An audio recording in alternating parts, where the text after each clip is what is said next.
This may not.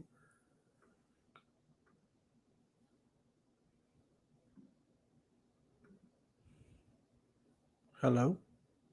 Hello. Oh, it is working. Yay.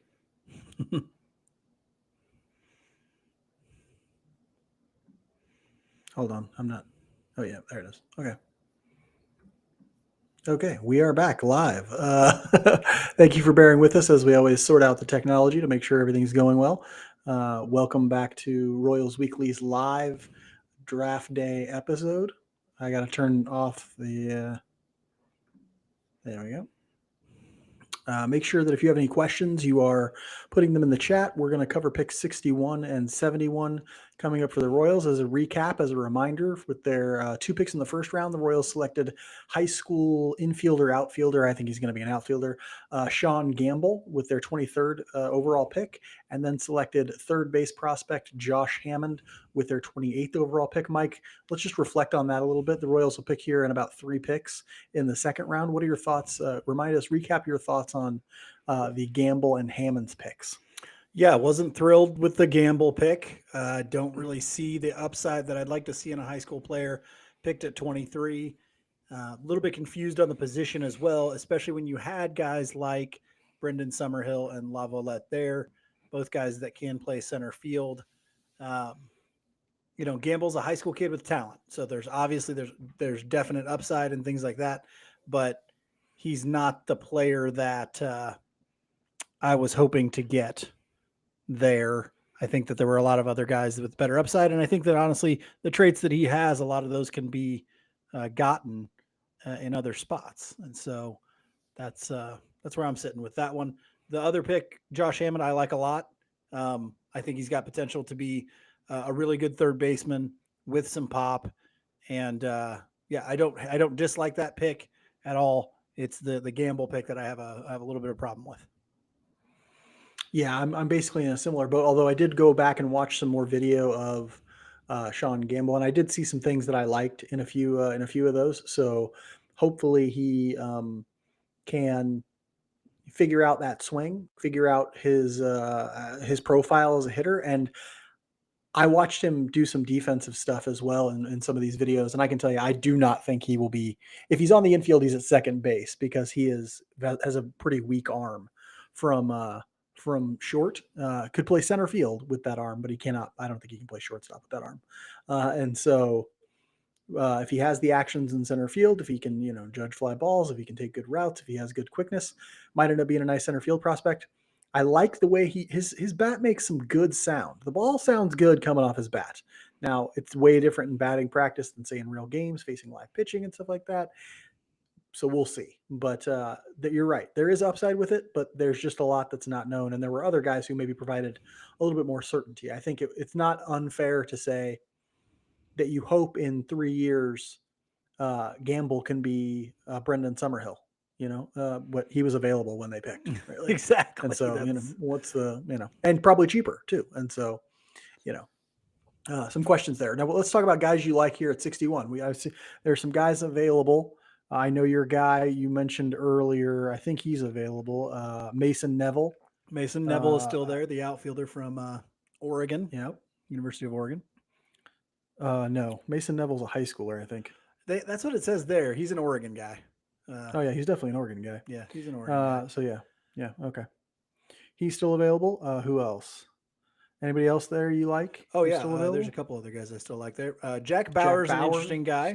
Flame-throwing lefty out of high schooler. Super hard.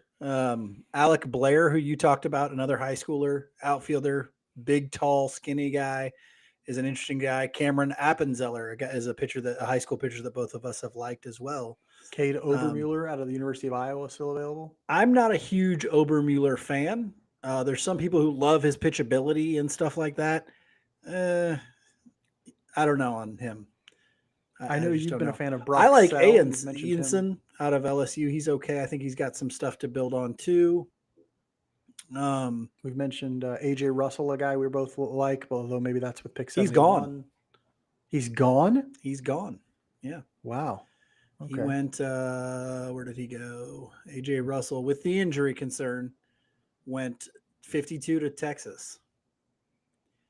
So Okay. not great Well, the Royals there. are now on the clock, and so we're going to get to see who this pick 61 is pretty quickly here. Yeah, there is still quite a bit of talent left. We'll see if they end up going high school or college with this pick. We know Looks that like they're it's in. probably not going to get under.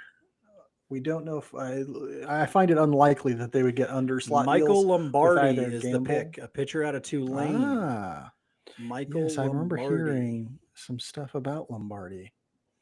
I haven't really looked at him much at all. Um, Oh, where is he? I'll have to read the Yeah, there he is. profile. That might. 6'3" righty, 201 pounds, fastball, curveball, changeup. Uh, Good grades. Looks like a plus fastball and plus curveball according to MLB Pipeline. I remember seeing something about him.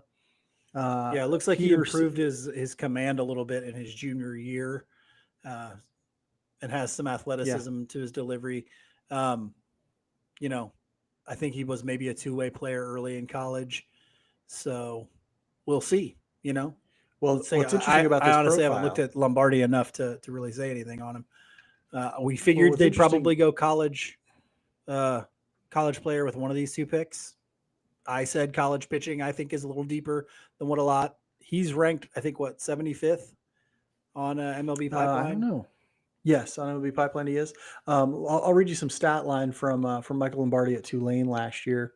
Let's see here, in 23 games, only 6 as a starter, and so you'll see a situation here where they take a guy who maybe didn't start the entire time uh, in his last season at Tulane, but who they maybe could turn into a full-time starter at the next level.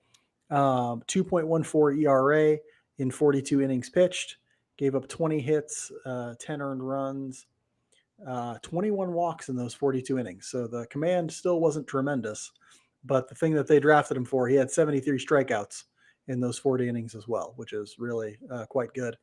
So a guy who's got the stuff, it looks like, or at least has a projection for the stuff. Um, And I here's, I find it think, a big interesting. thing, and this is the thing that Alex really likes, and I really like too. He's got some of the best uh, swing and miss inside the strike zone in Division One baseball. Yeah, Some of the best numbers that's for swinging and huge. missing inside the strike zone, and including his fastball, which is a very good pitch for him. So Yeah, and what's interesting about this pick is we wondered, like, okay, they've taken 2 high school picks to start this draft. Now they're going out and getting a college arm. Mike, you mentioned that you thought the meat of the draft here was college arms in this area. Like that there mhm. was going to be a lot of college arm talent, and there goes Cade Obermuller right after Lombardi here. So maybe it's a little run on some college pitching here. I think it's very interesting that they decided to make that the choice because they are I probably think going to this have to guy is a little overpay. bit interesting. Well, I think this Well, choice yeah, of a guy is a little interesting, the profile, because if you look at this profile, it immediately screams reliever risk because of the control issues. Um, right. so that's a little interesting. I figured if they would have gone with a college guy, they would have gone with somebody a little more safe. Cade Obermuller, if you're wondering, the profile is very similar to Drew Beam. It's like really good pitchability, multiple pitches that he can command. But does he have an out pitch, like a legit strikeout pitch? And does he have the velocity to compete at higher levels? I think those are the question marks. I would have assumed they would have gone with somebody more of that ilk, a little bit safer college arm than this guy who probably helps you in the bullpen no matter what, but that might be a lot more likely than him ever being in a starting rotation in Major League Baseball. Well, they said similar things about Mason Barnett. This is like a Mason Barnett type of pick, which is the stuff is there, the strikeout ability is there. Can we find a way to help him increase his or help him improve his command so that he's not walking a ton of people? You would have to assume that their people looked at him, looked at his film, and said, "Oh, we can increase his command. We can get him to a place where he's not walking so many people." And it'll also help that he's going to focus solely on pitching. Like he's been a two-way player in some ways. I don't know if how long it's been since he stopped hitting. I don't know if he hit in last season or not. Yeah, he hit this year. He had 174 plate appearances this year. And so you have to assume that they think getting him away from hitting will also help like fast track his development as a pitcher, right? In my mind, that makes this a very good like value pick because you're looking for anything that might say, hey, this guy hasn't been given the full opportunity to develop in like the way he could. We're going to take him, give him that opportunity to develop, and he might take off, right? So you might actually be getting fairly decent upside here in the second round for a guy Yeah. who, I mean, you're not looking at like a dude who's you're worried about in terms of, projection in terms of his body or anything like that. This isn't like a high floor pick with no ceiling. There's ceiling to this pitcher. Yeah, definitely ceiling. Have you seen the delivery yet? Yes, I have. I It's like it. I don't hate it. directly over the top. I mean, Yeah. Yeah, directly I over the like it. top. The curveball's a little weird to me, and they've got that I think ranked it as the second best pitch. I don't know if they got a 65 grade on it on MLB Pipeline. That seems a little rich for me. Um, and he does not command it all that well. But it's an interesting looking pitch there. And I always wonder, like, where does arm angle play into what other pitches you can develop? You're not Mhm. going to see a guy going straight over the top who you can add a pitch to that's going to be the same as a guy who throws 3/4. Some things work for the certain guys and some things don't based on where their arm angle is. And so it could be very interesting to see how Lombardi develops in this organization, what they think they can do with him. Um, I do like the fastball, though. I really like the fastball. It looks really good. That's never a bad place to start when you have a fastball that's that good and can get swing and miss inside the strike zone. I think that's, I think that's a great place to start if you're a Royals pitcher. Yeah. And that straight over the top delivery really lends itself to the curveball that he throws. If you're going to go straight over the top, you're a great candidate for a curveball that just goes For a straight hammer, right? yep, Like a a 12 to 12-6 6. Yep. hammer. And what I find so interesting, so I'm going to read you this from his profile on MLB Pipeline. Tulane used Lombardi as a center fielder, first baseman, and closer this spring to the frustration of scouts who wanted to see more of him in extended outings on the mound. He averaged 15.6 strikeouts per 9 innings as a junior, but went more than 2 innings just twice in 22 regular season appearances. Right, so they just never used him as a starter, really. Right, like they used him as a reliever who also played center field for who was a position player also. Yeah. And so And maybe they think did about that because they wanted him as a position player, but right. that Think about the reputation of Brian Bridges, right? Like, think about Bridges is big on getting upside wherever you can get it, right? Like, and this is like a perfect pick for that because it's like, what could we do here? Steven Zobak was the exact same way in some ways, although he stopped being a position player a year before that. But what you're doing is you're taking a guy who hasn't had a chance to focus on pitching nearly enough, and you're saying your stuff's already this good. If we focus on pitching, we think we can make it this good, and we think we can probably get you to command the ball better because now you get to focus on pitching full time, right? Like, and I think that's just a great way of being like, wow, we may have found a diamond in the rough because other teams weren't willing to take a chance on a dude who doesn't pitch that much, But yeah.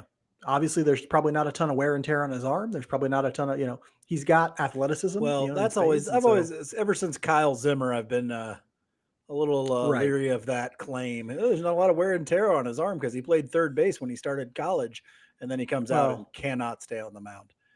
right. Also, remember the pitching development crew that was working with Kyle Zimmer at that time was, Kyle Zimmer brought to you by Cal Eldred and Company. And so, we can sort of, yeah, very interesting idea, very interesting profile. He's pretty young for a college prospect, still just 21 years old. And so, yeah, interesting pick there by the Royals at 61. They get a college right-handed pitcher who I'm sure they can plug into the minor leagues and turn him into a usable starter. I mean, I Yeah. think when you're taking a guy at the top of the second round, or I guess at the back end of the second round, you're still looking for some upside there. And I feel like they got it with this pick. Who is there anybody that you like here at 71? Because I think we're on pick 68. Who do you looking at for here for 71? Well, here's the thing. Here's my thing. You know who's Mason still there? Neville's You know still who's there. he is, and I like that. I wouldn't hate that as a pick. But also, my boy Tatum Gray is still there as well. And I Okay. know Do you think you can get him down at I 97 or don't. whatever it is? Well, maybe you could maybe get him at 97. Um, Alec Blair obviously would be happy with that. Um, any of these college guys I would be happy with. I don't love a lot of the I college don't guys. mind. What's his Uh, name? Ianson from LSU, the pitcher. I think he's got uh, some Gavin raw things Turley to work from with. Oregon State. I don't dislike that as a pick here. He's got big power. Some questions about the hit tool, but he can run. He has got a good arm. A guy who's got actually a good combination of floor and ceiling. Gavin Turley, and That so I wouldn't hate Appenzeller's that. still there, I think. Appenzeller is still there. So yeah, I think some good. The question with the high school pick here is, could they pay him? Like, can they afford? Because we don't know what they're going to pay Gamble or what's his face, Hammond. We don't know exactly what. We got a question in the chat from Richard. What do you think of our draft picks so far? I'm pretty happy with the draft as a whole so far. I think we just talked a little bit about how we feel about Gamble. We're a little lower on the pick of Gamble than we are on Hammond. Big fan of the Hammond pick. I'm actually now a big fan of this Lombardi pick because I think it makes sense strategically, and I think you found some upside in this back end of the second round, which for this draft is pretty significant. This draft doesn't have a ton of upside in it, but it looks like they found some in Lombardi. Mike, what are your thoughts on the picks overall? Well, I mentioned I wasn't a huge fan of the Gamble pick. I think we're both in agreement on that. Liked Hammond a lot more. I'm probably a little lower on the pick of this of Lombardi, but I definitely can see the stuff to work with. The Okay. Hold on. I gotta interrupt you because Alex, who has gone to bed, he's had a long day of traveling and a long last few days, and so he's not going to join us for these picks. But he wanted me to say, tell the people about Lombardi, stud muffin, and then he was like, he must have put out a thread about it because he told me to read the thread about Lombardi. So he loves the Lombardi pick. Well, and I will always defer to Alex. Alex is, has experience pitching in college. He's a I'm high just going to school read the pitching whole coach. thread. He knows a I'm lot just more going to about read the pitching than whole I thread. do. It So, says, Alec, this is in all caps. Alec Lombardi, let's go. Or Michael Lombardi, let's go. A+ pick. This kid has a fastball like the Royals have not developed well historically. Curveball is also tremendous. Absolute slam dunk pick here. So much upside. Maybe he's a reliever. That's definitely a possibility. Also a possibility he's Cade Horton's on his way into a top 30 prospect. He played both ways his entire career at Tulane. Give this kid 18 months to do nothing but pitch, and I'll bet good money he's a solid starter. Uber athleticism, oozes Marcus Stroman vibes. I think when he says Marcus Stroman vibes, he means attitude wise and not not stature, because Marcus Stroman is like 5'10", and this kid's taller than that. The Royals 71 pick is in. They are taking Justin Lamkin, a left-handed pitcher out of Texas A&M. Lamkin. Oh, they're showing some highlights of him right now. Looks like I'm seeing him taking down a few guys from Texas with a nice slider. Uh, let's take a look real quick here. Mike, do you have any thoughts on I did not Justin look at Lamkin? Lampkin at all. So let me take a look at him real quick. I do think he's, or maybe I did look at him actually. You said he's from A&M. Yep. Okay, I might have actually looked at him. No, I bet you Sometimes didn't, because I know the guys more from from what they actually look like throughout yeah, anything. yeah, big slider from Lamkin, I think is the draw Lefty? here. Lefty, 6'4", 210. Maybe they feel like they can add some velocity to him. He's low 90s with his fastball for the most part. Sits 91, 93. That slider, they showed some highlights of him getting some swings, and pretty ugly swings against that. He's gotten better with his command. I'll read you his stat line here in a second. But interesting that they're this going is to more of the college guy that I thought that they would kind of be looking for. This profile. Why? Here. Because it fits more of that, has a little bit of, can control the ball, has an understanding of what he's doing pitching, but maybe needs to improve his stuff a little bit. Oh, okay. That's where yeah. I This thought they definitely fits would be that a little going bit with more. the college arm profile. Maybe not the high school Mhm. arm profile, but definitely the college arm profile. And that's what I see this Lampkin more as. I think that they can add some velocity to him. I think that they can make his breaking pitches a little bit better, or his off speed, his changeup a little bit better. But that's what I was kind of expecting from these picks, 61, 71, if they were going to go with a college guy. Um, I think the Lombardi pick is, I like his stuff a little bit better, but um, I don't think when you look at this guy, you're like, okay, now granted, he was ranked way down there. Yeah, Where he is was. he? This is going to be a pick where people are going to look at it and say, like, well, why'd they take the 110th ranked, player on MLB Pipeline's board? Well, remember a couple of things. One, 111th. Yeah. he might be ranked differently in other boards, and two, they do their own evaluation. They have their own thing. They're sort of also drafting for fit here, and like, how's this guy going to fit with our player development? And we've seen them take what would essentially be the right-handed version of this guy in Drew Beam last year, and he's doing pretty well so far this year. And so you wonder to what degree this guy can generate swing and miss at the professional level, Justin Lampkin. But is it Lamkin or Limpkin? Lamkin.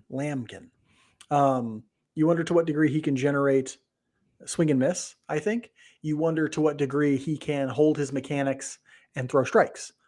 But the fact that he's improved doing that might give him a little bit of a floor that says, ooh, in fact, you know who he reminds me of? This reminds me a little bit of Who? Hunter Owen. Hey, yeah, I can Hunter see Owen, that. they took a few years I can ago. see Now, that Hunter out Owen's of had Vandy. a whole Right? lot of injury problems in his professional career, but the same type of guy, right? Like same type of pitcher there. He It's had going some to be a injury lefty problems when he who's was in college too. he did, yeah. But that slider is almost going to be a great equalizer in some way because Lampkin, if he never develops as a starter, you put that slider in as basically a lefty specialist reliever, and you're probably feeling a lot better about what he could do, right?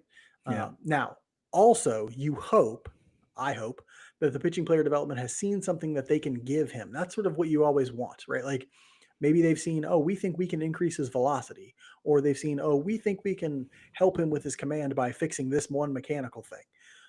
Those sorts of maneuvers are what make good pitching player development work, and that's why your player acquisition and your player development need to be working in tandem. I'm trying to do a hand gesture here, but my microphone is in the way. It needs to look like this. It needs to look like this. Players working in, or those groups working in tandem, so that you know that the guys you're taking, you know exactly what you want to do with them when they get into your system.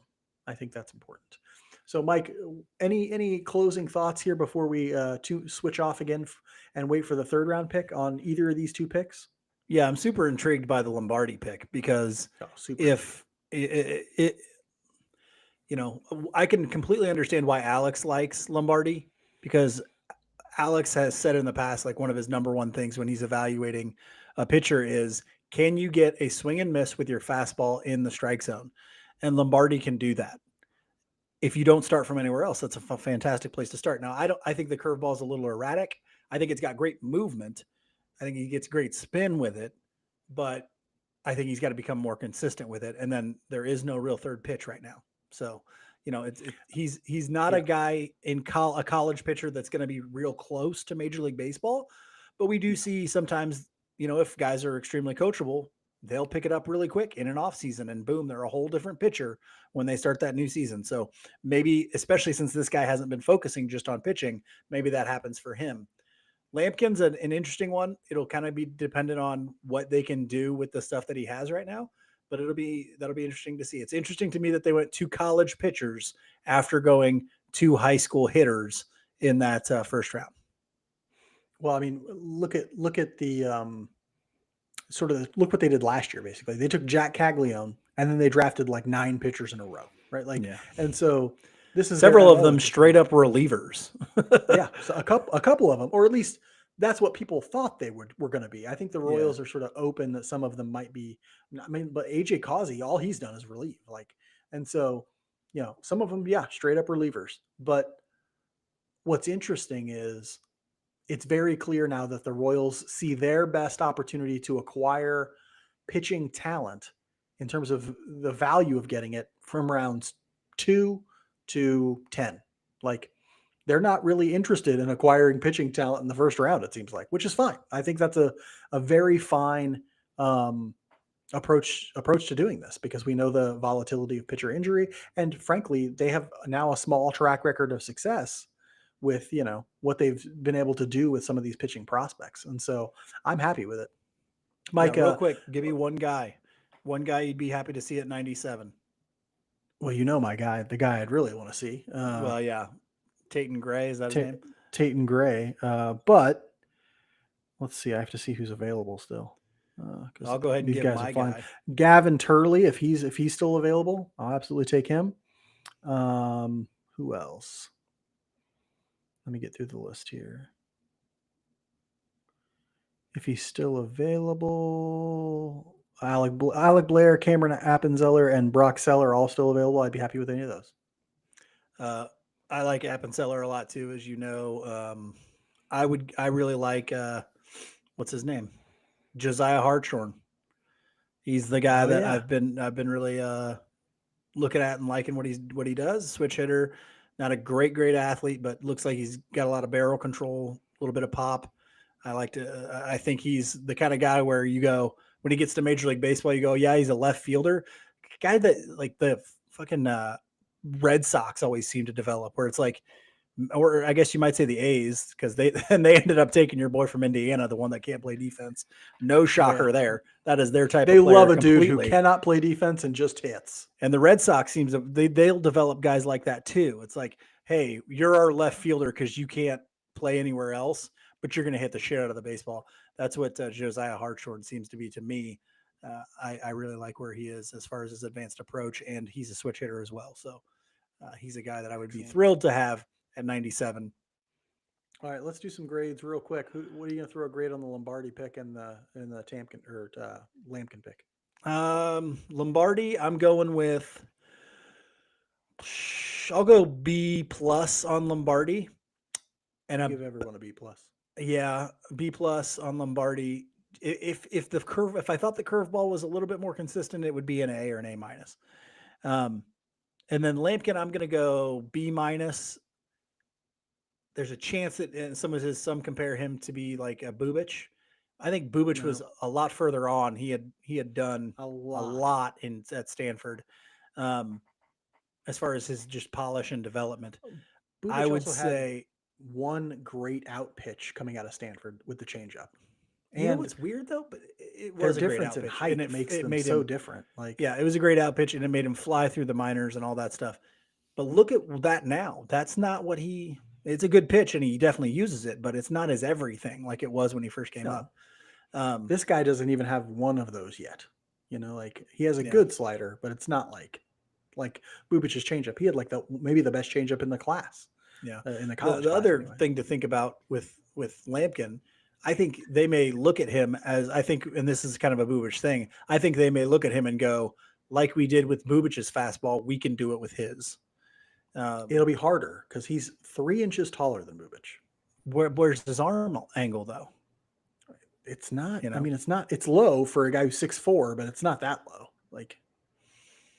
So I think they probably see something in that they must. You don't take a guy that high unless you think you can make his stuff better when he's like that. Well, yeah, they probably think they can make his stuff better, but there's a ceiling on that. There's like a cap on that. And it's not like he played somewhere where they weren't working to develop pitchers. Like if he could have developed a tremendously better induced vertical break or approach angle on that fastball, he would have by now, like I think. And so, I'm not like down on the Lamkin pick, but it's like, what are your grades? You ask me grades.